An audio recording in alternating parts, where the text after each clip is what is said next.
The envelope arrived on thick cardstock, cream-colored with gold embossing. My sister Victoria's charity gala.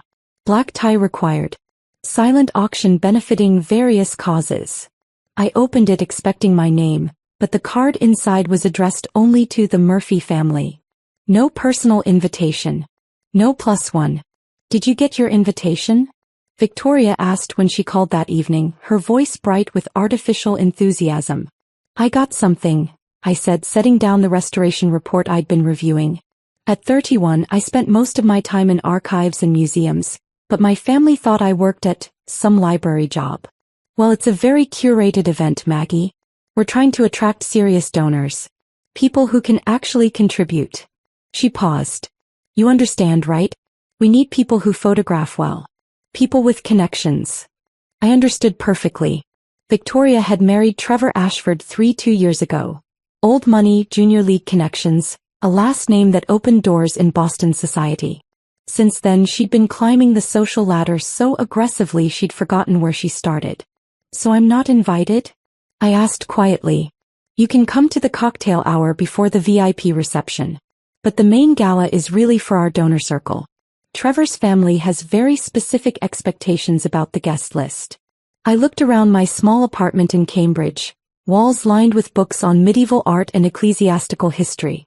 My phone sat next to a letter from the Vatican archive thanking me for my recent consultation on a 14th century manuscript authentication. What about Luca? I asked. My partner. Victoria laughed. A sound like breaking glass. Maggie, seriously? Your Italian friend who does museum work? This is a gala with the governor attending. We need people who add prestige. He works in historical preservation. Mom and I talked about it.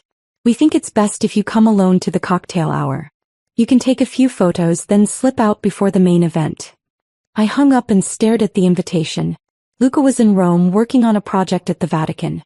We'd been together for 4 years, ever since we'd met at a conference on Renaissance art restoration.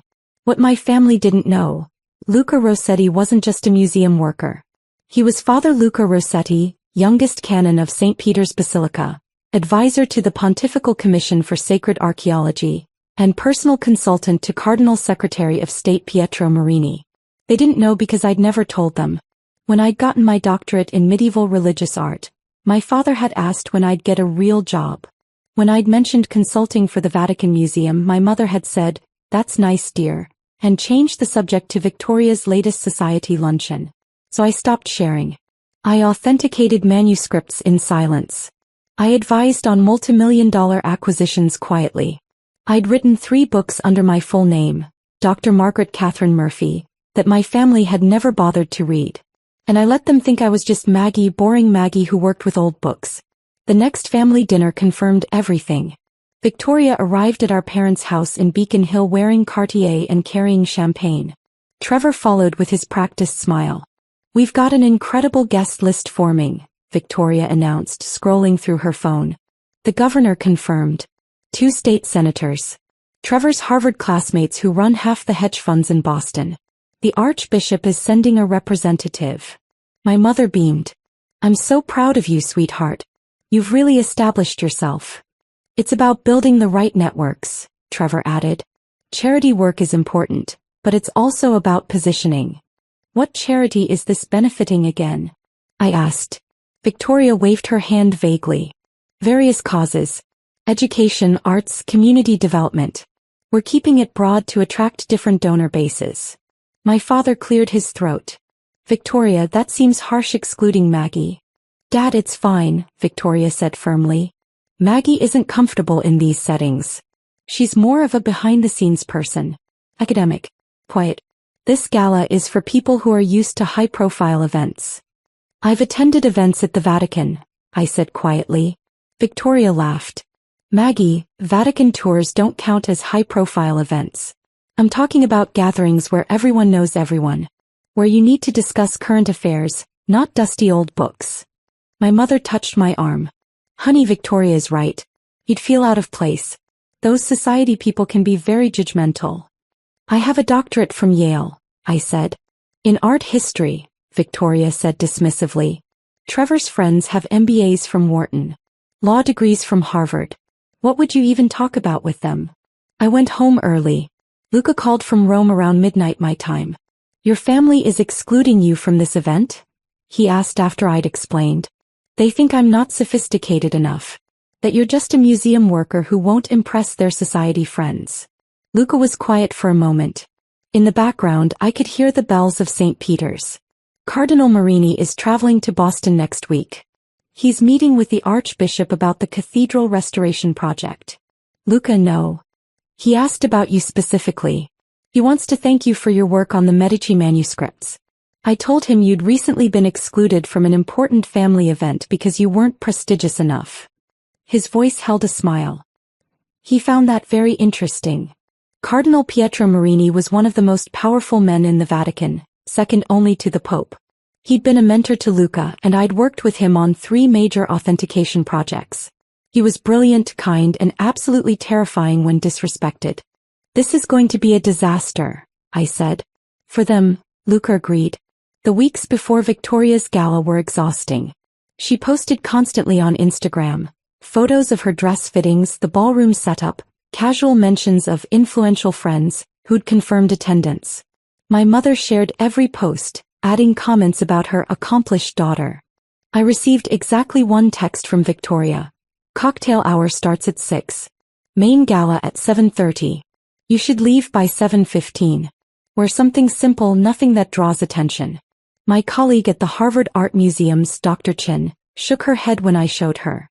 Your family doesn't know who you are at all, do they? They know I work with old things. That's about it. You authenticated the Borgia letters last year. You saved the Met $3 million. You're consulting on the Sistine Chapel preservation. Dr. Chin paused. And they think you're not ready for a charity gala in Boston? The family group chat exploded with excitement as the event approached. Victoria posted photos of the venue. Crystal chandeliers, white rose centerpieces, a 16-piece orchestra. My mother, so proud of Victoria. She's really made something of herself. My father, this is what success looks like. No one mentioned me. I was an afterthought, permitted to attend the cocktail hour before being shuffled out. 2 days before the gala, Luca flew into Boston with Cardinal Marini's delegation. When he arrived at my apartment he was wearing civilian clothes. Dark jeans, a simple sweater. The Cardinal wants to meet you for coffee tomorrow, he said. He has questions about a manuscript he's considering acquiring. We met Cardinal Marini at a small cafe in Cambridge. He was 63, silver-haired, with sharp eyes that missed nothing. In his simple black suit, most people wouldn't recognize him as one of the Vatican's most powerful officials. Dr. Murphy, he said warmly, your work on the Medici correspondence was exceptional. The Holy Father himself commented on your analysis. You're too kind, Your Eminence. I understand your family is hosting a charitable event tomorrow? His eyes twinkled. Luca mentioned they're hoping to impress church officials.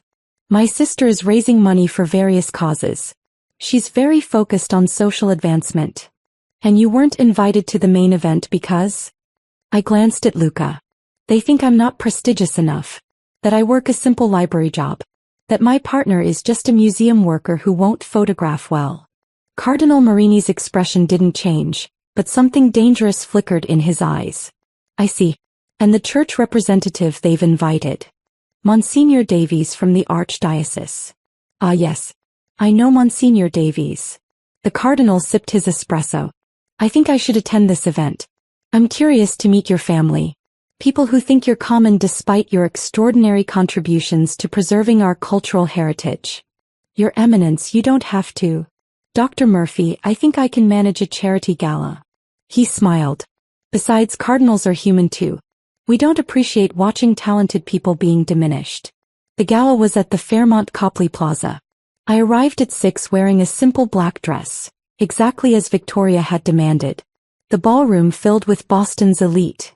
Women in designer gowns, men in custom tuxedos, everyone posing for photographers. Victoria spotted me immediately. Maggie, good. Stay near the edges, mingle a bit, then head out before 7:15. The VIP reception starts then. I watched her work the room. My mother air-kissed my cheek before being pulled away by someone more important. My father gave me an apologetic smile from across the room. At 7:03 p.m. I heard it, a change in the room's energy. Conversations faltered. Heads turned toward the entrance. 4 men in dark suits formed a security perimeter.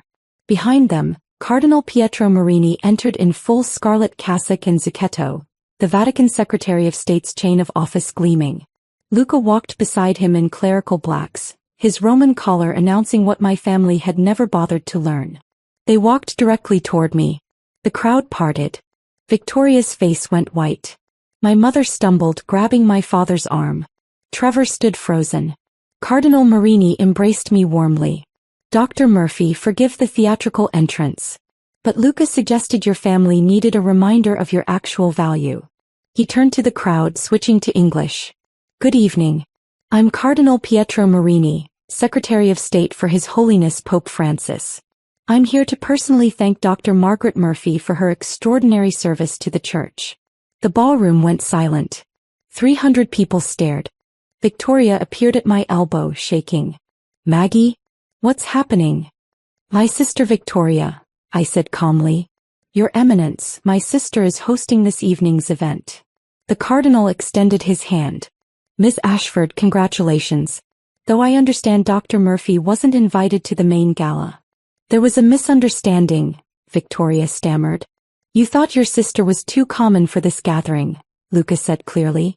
You told her that her partner, me, wasn't prestigious enough to photograph well. My mother pushed through the crowd. Maggie, I don't understand. You said Luca worked in museums. He does. At the Vatican museums. He's also a canon of St. Peter's Basilica. Father Luca Rossetti.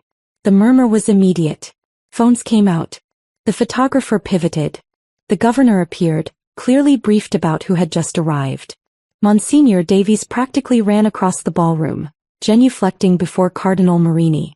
Your Eminence, I had no idea, we weren't informed. I wasn't on the guest list, Cardinal Marini said pleasantly. Dr. Murphy's family felt she wasn't prestigious enough for the main event. Trevor appeared. Your Eminence, there's been a terrible misunderstanding. Has there? The Cardinal's voice remained pleasant, but his eyes were steel. Because I understand she was instructed to leave before the VIP reception. That her work was described as dusty old books not worthy of discussion. Cardinal Marini gestured to his assistant, who handed him a leather folder. Dr. Murphy's Curriculum Vitae. Doctorate from Yale in Medieval Religious Art. Author of 3 definitive texts on ecclesiastical manuscript authentication. Lead consultant on 14 major museum acquisitions totaling over $40 million. Personal advisor to the Vatican Archive. He handed it to my father, who opened it with shaking hands. Page after page of accomplishments they'd never asked about. Last month, the Cardinal continued, Dr. Murphy prevented the Metropolitan Museum from purchasing a forged Borgia letter. She saved them $3 million. The Holy Father personally read her report. My mother made a choking sound. She also donated over $200,000 to charities last year. Anonymously. I wonder, Ms. Ashford, how much of tonight's proceeds will actually reach charitable causes versus covering this venue and photographer? Victoria's face crumbled. We're donating 30%. 30%?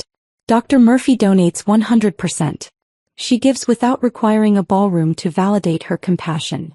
The governor approached me. Dr. Murphy, I apologize for not meeting you sooner. Perhaps we could discuss the state's museum preservation initiatives. Cardinal Marini turned to Monsignor Davies. Monsignor, were you aware that Dr. Murphy is the Vatican's primary consultant on the cathedral restoration? That her report will determine how we allocate our $20 million commitment. The silence was absolute. Victoria swayed. Trevor's face went gray. I was not aware, Your Eminence, Monsignor Davies said quietly. Perhaps the Archdiocese should consult people who possess expertise rather than people who simply claim social connections? He turned to my parents. Your daughter is one of the finest minds in ecclesiastical art history. The Pope himself has read her work. Yet you excluded her because she wasn't prestigious enough. My father's voice cracked. We didn't know. You didn't ask, I said quietly. In 4 years you never once asked what Luca does. You never read my books. You never attended my lectures. You assumed that because I don't drive a luxury car, I haven't accomplished anything worth noticing. Cardinal Marini's assistant whispered urgently. He nodded. I must return to my meetings with the Archbishop. But I wanted to ensure Dr. Murphy receives the recognition she deserves from her own family. They seem to need outside validation to see her value. He embraced me. You deserved better than this. Don't let them diminish you again. He blessed the crowd and swept out with his security detail. Luca followed. I stood in the center of the ballroom, surrounded by witnesses and a shattered family evening. The gala died around me. Guests left early, eager to spread the story. My mother approached, mascara running. Maggie, I'm so sorry. You didn't want to know, Mom. It was easier to focus on Victoria's society connections. But the Vatican working with cardinals. I tried to tell you. I sent you my first book 5 years ago. You never mentioned it. I invited you to my Yale graduation. You couldn't make it because Victoria had a junior league luncheon. My father held my CV, hands shaking. Margaret, the things you've accomplished. You measured success by Victoria's standards. Money. Social position. This event will raise maybe 100,000 for charity. I donated twice that last year. But you never knew because you never asked. Trevor approached. Dr. Murphy, if there's anything we can do. You'll lose your major clients. They're Catholic. They just watched you disrespect a Vatican Cardinals consultant. Monday will be difficult. Victoria found her voice, tears streaming. Maggie, please. I was wrong. I was so focused on impressing people that I forgot you're my sister. You saw exactly what you wanted to see. Someone you could feel superior to. I left at 8:15 hours before the event was scheduled to end. Luca waited outside. How bad was it? He asked. Catastrophic for them. Clarifying for me. 2 weeks later, Trevor was let go. The Catholic investors had pulled their accounts. Victoria's social media went silent. Monsignor Davies called, asking me to join the Cathedral Restoration Committee. I agreed on condition that decisions would be based on expertise, not social connections. My parents tried to rebuild, calling weekly with genuine questions. My father attended my Harvard lecture and cried at the standing ovation. My mother read all 3 books. But I'd learned something crucial. I didn't need their validation. I'd built a career that mattered, that preserved cultural heritage, that served something larger than status. Victoria started volunteering at a veterans shelter doing real work. She called months later. I'm learning what actual charity looks like. Good, I said. Maybe it'll teach you about value. The gala had been her attempt to prove she'd arrived. Instead, it proved that arrival means nothing if you've lost yourself. Real prestige comes from character, not from excluding people who don't meet aesthetic standards. I didn't return to being the quiet sister who accepted dismissal. I became the sister who insisted on respect, who maintained boundaries, who refused to shrink. My family either rose to meet that standard or learned to live with the distance. Either way, I was finally completely free.